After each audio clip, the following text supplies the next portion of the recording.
On Friday, March 2nd, the University of Akron men's basketball team hosted their rival Kent State Golden Flashes in the second of two meetings in the Crystal Clinic Wagon Wheel Challenge. It was senior night in the jar as Akron fans, players, and coaches celebrated the contributions of Lucas Smith and Malcolm Duvivier.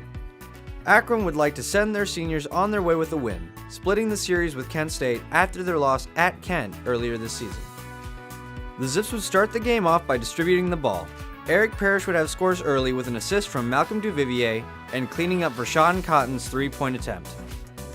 Interior passing was a staple for the Zips offense early, as Duvivier finds Mark Kostelak for an easy lay-in.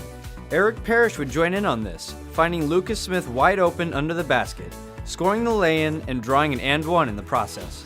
Kent State kept the game close, but strong defense kept the Zips ahead.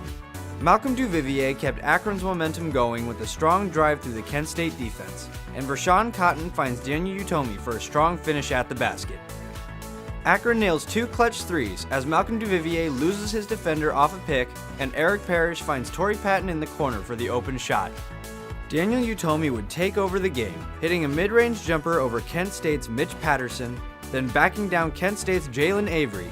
He misses the layup but gets his own rebound and is able to draw a foul. Utomi would sink his first free throw but would miss the second.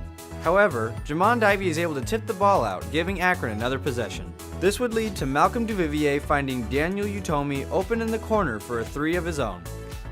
Kent State would take the lead, but Akron would battle back with good defensive plays and clutch offense. This offense, including a quick lay-in by Eric Parrish and a three-pointer by Jamond Ivey, would allow the Zips to tie the game at 31 heading into halftime. The Zips would look to continue this high-energy play in the second half. Akron came out of the locker room continuing to use interior passing to find open Zips under the basket for easy lay-ins, such as Eric Parrish finding Lucas Smith on the backdoor cut. Daniel Utomi would once again draw a foul as he cuts through Kent State's defense, finishing the basket and then converting the and one attempt. This would be the second of many trips to the free throw line for Utomi during his game-high scoring night. Kent State would show that they aren't going anywhere, but they fall asleep on transition as Duvivier finds Jamond Ivey down court for the heavy slam. Ivey would then return the favor as he finds Duvivier at the top of the arch for an open three. Lucas Smith would pull up for a three of his own, but would miss. Akron would come down with the rebound, and using quick passes, they eventually find Rashawn Cotton for his own three-pointer. As Daniel Utomi backs down Kent State's Kevin Szabo, Torrey Patton sneaks down the baseline for an easy lay-in under the basket. Ivey would then shake off his defender and pulls up for yet another Akron three-pointer, bringing momentum back into Akron's favor. Both sides would have a tough rest of the night on offense as there were no field goals made by either team for the remaining 6 minutes of the game. All scoring would be done at the free throw line. Akron would use those free throws to edge Kent State 67-65. Daniel Utomi had a game-high 20 points while pulling down 8 rebounds and marking down 1 assist in the hard-fought victory for the Zips. After the game, head coach John Gross had this to say. Obviously, great win for our program. I'm really happy for the guys.